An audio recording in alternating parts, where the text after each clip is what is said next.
that we have enormous power, that the folks that you've met here in Detroit of different ethnicities, different ages, different backgrounds, different walks of life, are working together because they have been empowered and energized by the decline of the society. That we are in this, you use the phrase turning point. We are here in Detroit, already in the new age. We are already reimagining everything. We're already reimagining work. We're already reimagining education.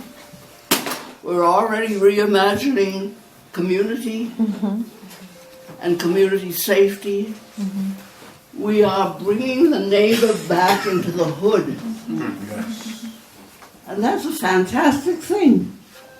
Right? Right, you're absolutely I mean, in a city like Detroit, which has been known as the murder capital of the world, we are bringing back love, fellowship, caring for one another.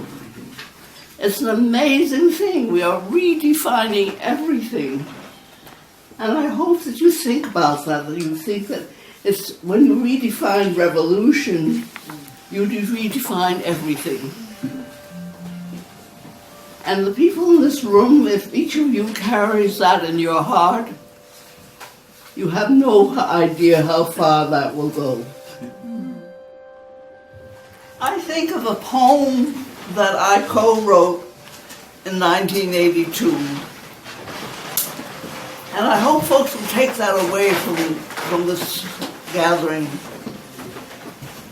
And I co-wrote it with a Polish American and with an African American.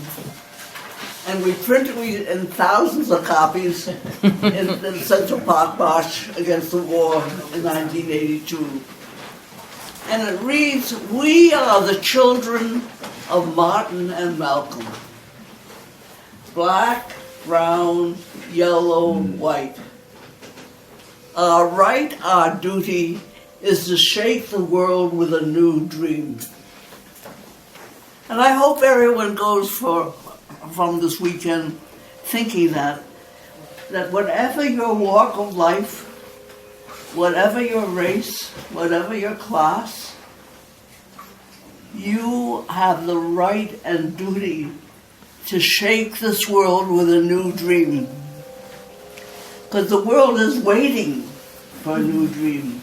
They don't know what we should do about education. They don't know what we should do about children. They don't know what we should do about elders. They don't know what we should do about work. They're waiting for a new dream. And that's what we've been trying to create here in Detroit. And I hope each of you will feel that and go away imbued with that consciousness that everything is being reimagined, that in the Middle East and in the Far East, they need this new imagination of what is work, what is education, what is love, how do we treat each other. That is the new dream that is being sought, hungered for all over the world. And each of us has had an opportunity to experience that here by working with Barbara, by working with Rick, by working with Frank, by working with Myrtle, by working with Wayne, by working with Invincible. We are shaking the world with a new dream.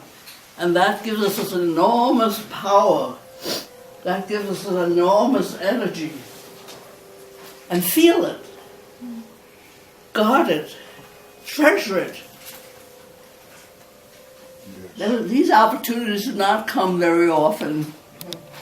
They came in the 18th century with the Enlightenment, with Voltaire, with Rousseau, with the French Revolution, with the founding fathers and mothers. We are there. That's where the world is. That's the time that it is on the clock of the world. And each of us has energy to give to that. Each of us has heart. Each of us has spirit to give to that. And if we don't do it, who knows what's going to happen to this planet?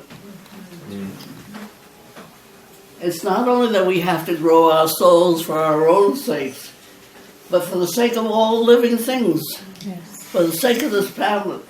We can no longer grow our economy.